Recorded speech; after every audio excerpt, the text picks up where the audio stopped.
plataforma Granada Abierta, de la que me siento también parte, sin duda, para estar aquí hoy en este acto.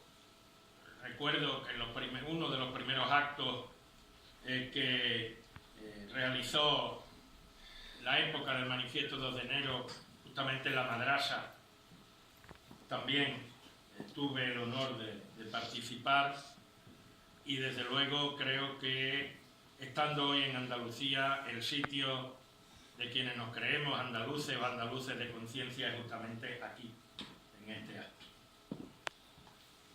Yo lo primero que tengo que decir es que, aunque lo afirmen todas las oficialidades, hoy en Granada no se conmemora nada.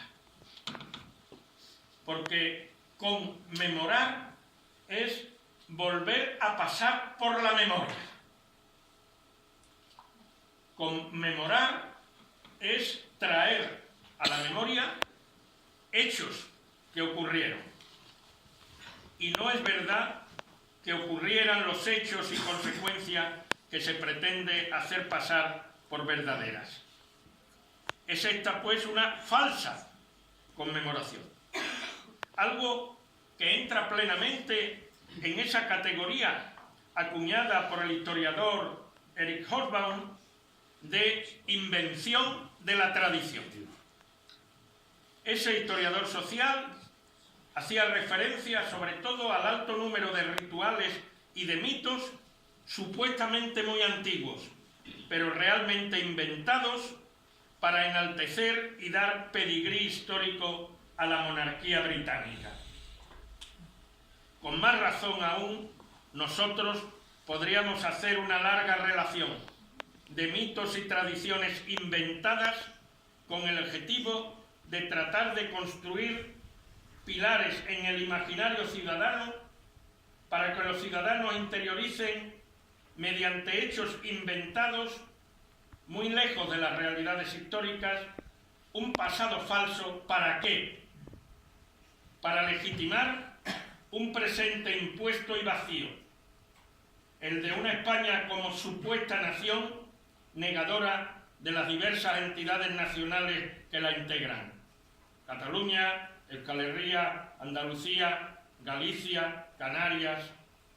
Una España que existiría prácticamente desde el principio de los tiempos, destinada a ser un imperio nacional católico y una unidad de destino en lo universal, como trataron de adoctrinarnos en aquella asignatura obligatoria en el franquismo que se llamaba nada menos que formación del espíritu nacional.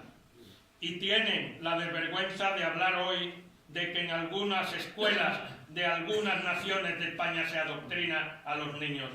¿Cuántos años, muchos de los que estamos aquí y tenemos ya canas, nos trataron de adoctrinar en los colegios, en los institutos y en las universidades de esa manera?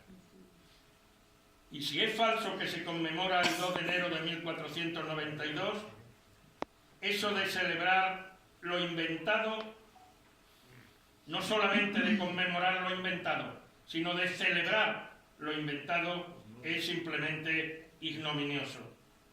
Y lo grave es que sin haber verdadera conmemoración, sí hay celebración. Y sí hay en el siglo XXI una cierta toma hoy de Granada con el pretexto de la supuesta y falsa conmemoración. ¿Qué celebran hoy tanto el Ayuntamiento, igualdad que siglas políticas lo gobiernen, como por la que llamó Federico la peor burguesía de España, como toda la basura fascista que toma hoy Granada, como los hooligans violentos de un equipo de fútbol toman o tratan de tomar las ciudades donde juega su equipo propio para meter miedo a la gente, hacer ostentación de sus símbolos guerreros y crear el caos? Lo que celebra el 2 de enero, lo que se celebra realmente no es la toma de Granada por los mal llamados reyes católicos. Esto es solo una excusa, una invención de tradición falsa, sino que se celebra el ultranacionalismo español de hoy, por los grupos que vienen aquí en romería desde muchos lugares de su España, Paña, para tratar de conquistar la ciudad e imponerle los valores del militarismo y del españolismo más obtuso y descerebrado. Porque para su imaginario obcecado, Granada es un referente fundamental y 1492 una fecha mágica. He afirmado que hoy aquí no se conmemora ningún hecho histórico. Sin duda, lo fue y de gran importancia aquel 2 de enero de 1492, pero la representación actual de aquel acontecimiento tiene poco que ver con lo que realmente sucedió. Como se ha repetido anteriormente, y sabemos, no hubo toma, sino entrega, aquella mañana del pendón y las llaves de la ciudad a Gutiérrez de Cetina en la Torre de Comares, entrada de las tropas del conde de Tenindilla y colocación del pendón de Castilla en la Torre de la Vela. Y ello como resultado de un tratado, las capitulaciones, suscrito en Santa Fe el 25 de noviembre anterior, en el que Almurig, el enviado de Boabdil, firmó la rendición a cambio de respetar las propiedades, la religión, la lengua y las costumbres de los granadinos. Unas capitulaciones que fueron muy pronto violadas para cumplir el proyecto etnocida de homogeneización forzosa. Nuestro Carlos Cano, en sus crónicas granadinas en el bando, lo explica con claridad y sencillez. Y fueron pacto del fuego la gran mayoría de los libros, no solo religiosos, de las bibliotecas granadinas, en la plaza de Virrambla. Antecedente, por cierto, de crímenes equivalentes como la destrucción de los códices mayas por el obispo Landa en México en 1521. Y fueron confiscados bienes y prohibida la lengua y los rituales propios, y hasta fue prohibido pintarse las uñas las mujeres. Y se procedió al chantaje y la amenaza para conseguir conversiones al cristianismo. Fue la Castilla imperial, intolerante y etnocida, obsesionada por la limpieza de sangre y la pureza cristiana e ideológica, la que ocupó el reino nazarí. Qué lejos quedaban los tiempos de aquella otra Castilla que incorporara los reinos de Jaén, Córdoba y Sevilla, cuando en el epitafio de la tumba de Fernando III fue escrita en latín, castellano, árabe y hebreo una cantiga de Alfonso X, que decía: Dios es aquel que puede perdonar a cristianos, judíos y moros en tanto tengan en él bien firmes sus convicciones. Comparad esta afirmación ecuménica y conciliadora con la que se escribió en la tumba de los mal llamados Reyes Católicos en 1517. Este monumento funerario fue erigido a la memoria de Fernando de Aragón e Isabel de Castilla, ante los que se postró la sexta de los mahometanos y quienes erradicaron a los heréticos judíos. La distancia es sideral, y no solo se refleja en las inscripciones de tumbas. Cuando a mediados del 1300 Pedro I de Castilla, el muy sevillano rey, apodado por unos el cruel y por otros el justiciero, como no había televisiones en aquel tiempo, no todas las noticias son las mismas, cuando Pedro I quiere construirse un gran palacio para ampliar el pequeño alcázar andalusí, llama a arquitectos y alarifes granadinos para que le construyan otra alhambra. No se le ocurre copiar el alcázar de Segovia o el de Toledo, sino el palacio nazarí. Tanto era la admiración y el respeto hacia la cultura de Al-Ándalus. En cambio, cuando Granada es incorporada para castellanizarla y mostrar la fuerza de los nuevos amos, se viola, no solo artísticamente, sino físicamente, el corazón de la ciudad, la Alhambra, colocando en su centro el palacio de Carlos V, casi como una violación física sexual. No se trata aquí de un resultado de mestizaje, sino de una violación, más grave simbólicamente, aunque por fortuna no patrimonialmente, que si se la hubiera destruido por completo. De lo que se trataba es de que fuera visible esa violación permanentemente, que se reflejara siempre la supremacía política y religiosa. Así, esa supremacía sería contemplada por los siglos de los siglos.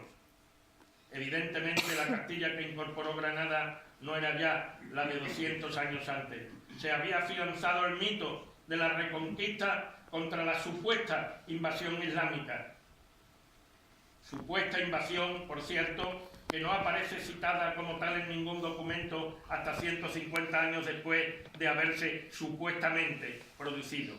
Mientras que la palabra reconquista tuvo que esperar aún más tiempo para aparecer como estrategia de hegemonía del Reino de León frente a otros reinos cristianos, a través de intentar presentarse como supuesto heredero legítimo del reino visigodo. Dos supercherías denunciadas desde antiguo. Así, aunque no se conozca mucho, hace ahora siglo y medio, en un artículo publicado en la revista de Filosofía, Literatura y Ciencias de la Universidad de Sevilla, que yo exhumé, diríamos, hace ya casi 50 años, el catedrático de Historia Natural y fundador de la Sociedad Antropológica Sevillana, Antonio Machado Núñez, el padre de Demófilo y abuelo de Antonio y Manuel los poetas, escribía en 1869 lo siguiente: el contexto de 7 siglos produjo en Andalucía una amalgama entre los pueblos hispano, visigodo y árabe, y el día que fueron arrojados de su tierra, hermanas eran ya los unos y los otros, y extrañas y extranjeras fueron para los cordobeses y los sevillanos las huestes que capitaneaba el Santo Rey, mientras que españoles, yo diría andaluces, podían llamarse los que tenían tantas generaciones nacidas y sepultadas en las tierras de Andalucía. Esto se escribió en 1869 por el rector de la Universidad de Sevilla, que fue gobernador civil de la provincia durante la Primera República. Creo que con estos datos pues es evidente que luego se silenciaría absolutamente. Como también Alejandro Bichot, un andalucista, en 1884 volvió a repetir eso de que jamás hubo reconquista. Y lo hizo también Blas Infantes. Y Antonio Gala, en 1978, en aquel memorable discurso de inauguración del Congreso de Cultura Andaluza, cuando dijo: reconquista, palabra que aplicada a Andalucía como liberación es un grave error histórico o una mera idiotez. ¿Por qué desde las instituciones del Estado español, tanto a nivel central como autonómico, entre comillas, claro, y municipal, hay tanta resistencia para modificar la fiesta del 2 de enero? ¿Por qué ese empeño en celebrar su falsificación y cargarla de significados retrógrados y reaccionarios? Por algo muy claro. Porque 1492, en sus dos fechas, el 2 de enero y el 12 de octubre, dos fechas que están, por cierto, situadas en el monumento aquí a Isabel la Católica y Colón, porque esas dos fechas, 2 de enero y 12 de octubre de ese año, suponen el hito central del relato fuertemente ideologizado y falso de la supuesta cristalización de España, con un protagonismo central de Andalucía, de Granada. En la primera fecha, la llamada toma de Granada. En la segunda, la llegada, el llamado también falsamente descubrimiento. El 2 de enero de 1492 culmina en Granada la supuesta reconquista y comienza, dicen, la época de la unidad de España. Dos mentiras que el nacionalismo españolista impone a nuestros niños y jóvenes en las escuelas e incluso en las universidades. Dos mentiras porque, primero, nunca hubo reconquista, sino en todo caso recristianización. Y segundo, porque en modo alguno comenzó a existir España como entidad política ni como reino. Solo que uno de ellos, Castilla, amplió su territorio mediante la incorporación de lo que restaba de Al-Ándalus, el reino de Granada, y en gran medida la incorporó como colonia interna.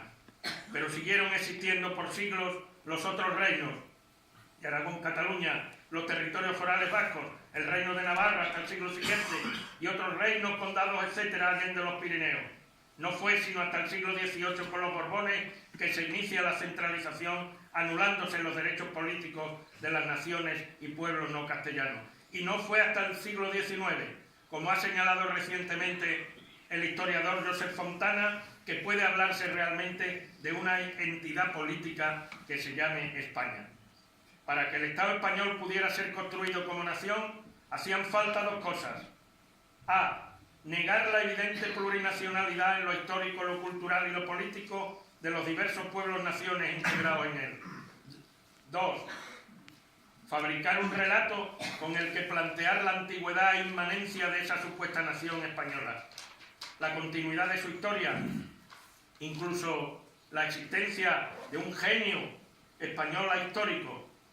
¿Recordáis aquello de Viriato, Sagunto, Numancia, Covadonga, las Navas de Tolosa, la culminación de la Reconquista con la toma de Granada y el llanto de Boabdil, la hazaña del llamado descubrimiento de América, el imperio en cuyas tierras no se ponía el sol, la gesta de Lepanto, el 2 de mayo y Agustina de Aragón, e incluso, para los más descerebrados, el 18 de julio del 36 con la cruzada contra la anti-España? Eslabones de una misma cadena. De una misma cadena de mitos y o de malinterpretaciones históricas que están en la base del nacionalismo españolista y uno de cuyos eslabones principales es precisamente Granada. El 2 de enero de 1492 se dice y se escribe y se le enseña a nuestros niños que concluyeron 8 siglos de ocupación extranjera.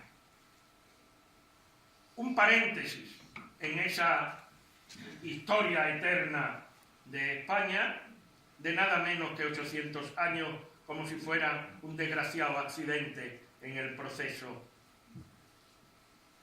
Paréntesis que se cerraría con esa supuesta y falsa unificación nacional a cargo de los llamados Reyes Católicos.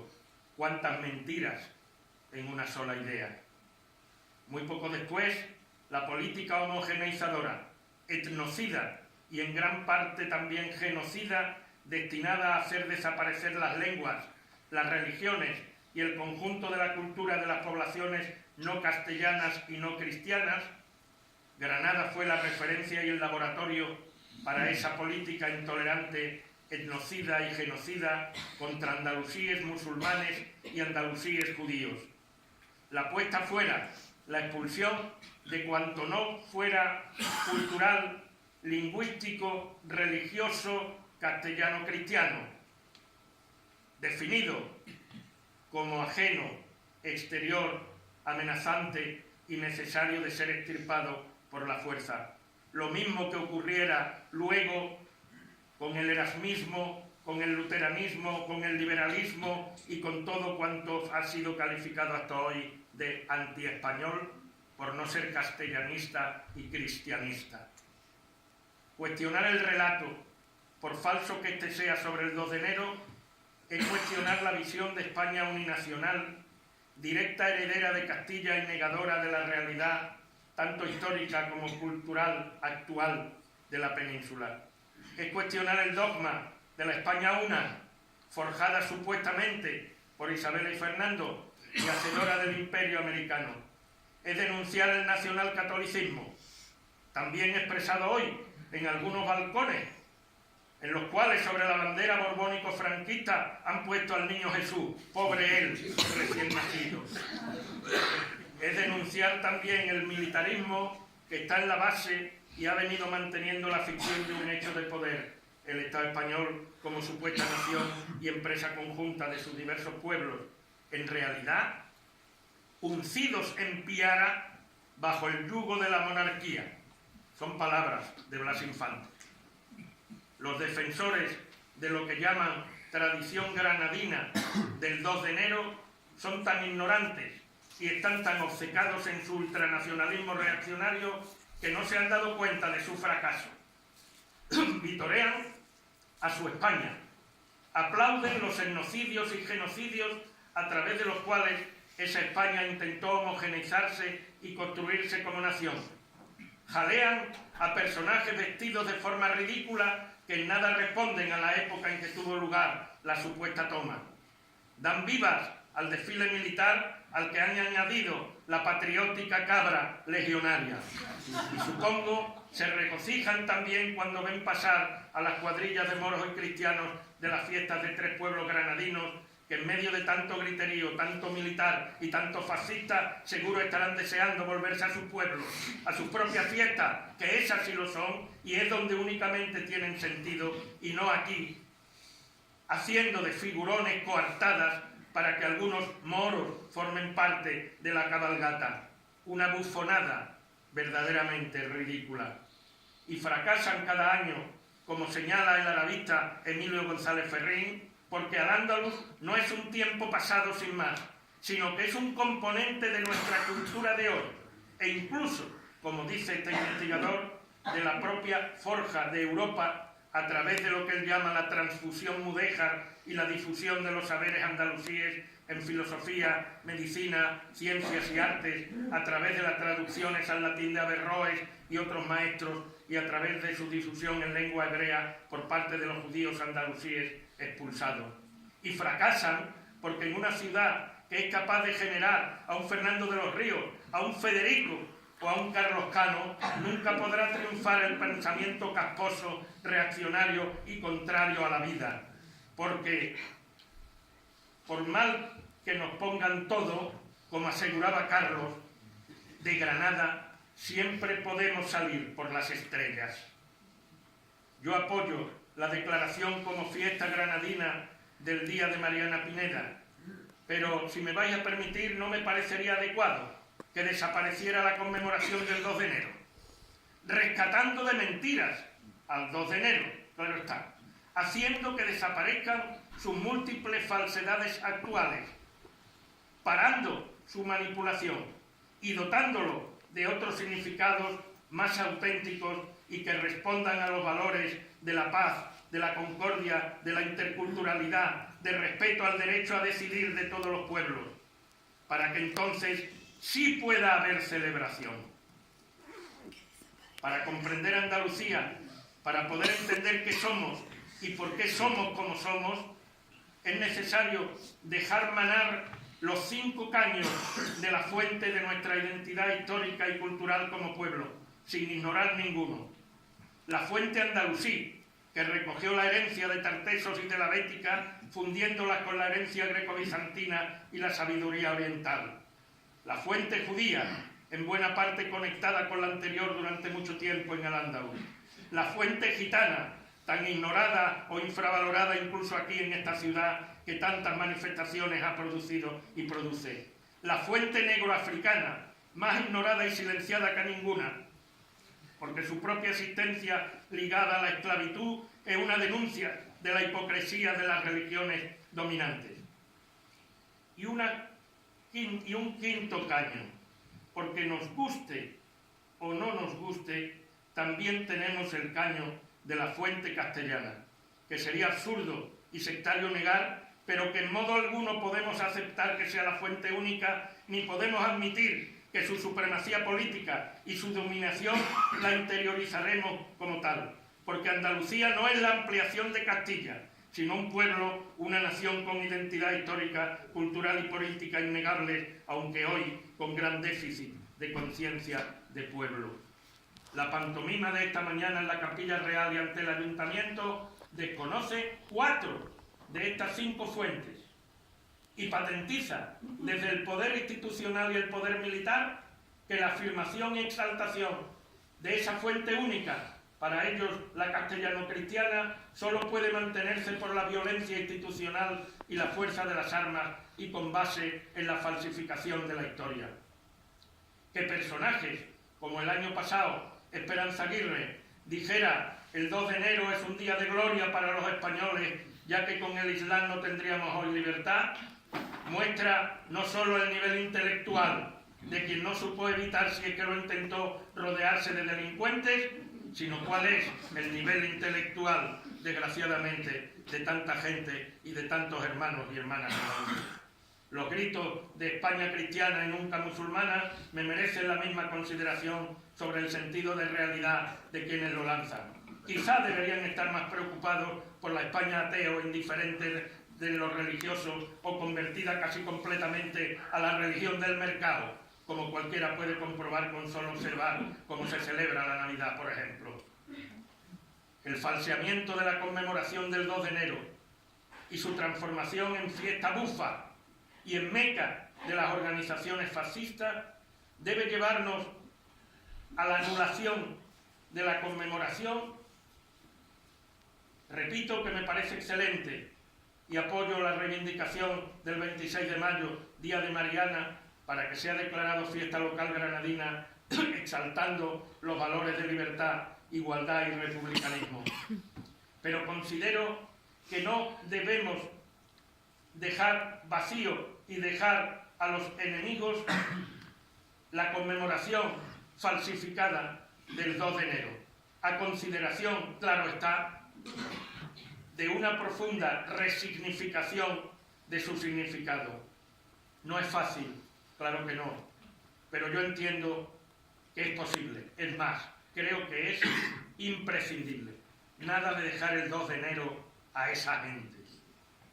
Varios pueblos del Estado, el catalán entre ellos, tienen su Día Nacional conmemorando agresiones y derrotas. Y las naciones indígenas de Abya Yala, o sea, de América, no han olvidado el 12 de octubre, comienzo de la invasión europea del continente y de la destrucción de sus sociedades y de su cultura. No lo celebran, evidentemente, pero sí lo conmemoran y lo han resignificado como Día de la Resistencia Indígena Negra y Popular. Algo parecido estimo que estamos haciendo aquí ahora a instancia de la plataforma Granada Abierta. Los hechos fundamentales de nuestra historia es necesario conmemorarlos, repito, volverlos a pasar por la memoria verdadera, precisamente para no olvidarlos y para no dejar el campo libre a su falsificación.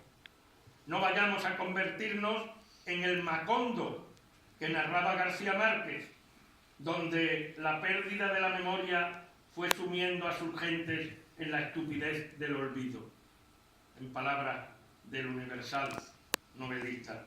Ni permitamos que un único y falso relato sea el que llegue a nuestros niños, a nuestros jóvenes, a nuestros nietos. Sigamos promoviendo en este día el diálogo intercultural, la cultura de la paz, de la que habla nuestro himno andaluz, junto a la cultura de la esperanza, ambas reflejadas en nuestra bandera, la arbonaridad. Denunciemos las falsificaciones y banalizaciones que otros hacen para que Granada sea la coartada de su ultranacionalismo reaccionario. Denunciemos y desnudemos la desvergüenza de quienes, diciendo que son de izquierda, alimentan ese ultranacionalismo. Recordemos a Federico. Uno de mis recuerdos más inolvidables en mi vida fue mi intervención en aquel 5 a las 5. Federico escribía que se hacía partícipe del morisco, del judío, del gitano y del negro, que todos los andaluces, lo sepamos o no, llevamos dentro. Celebremos a todos ellos hoy, 2 de enero.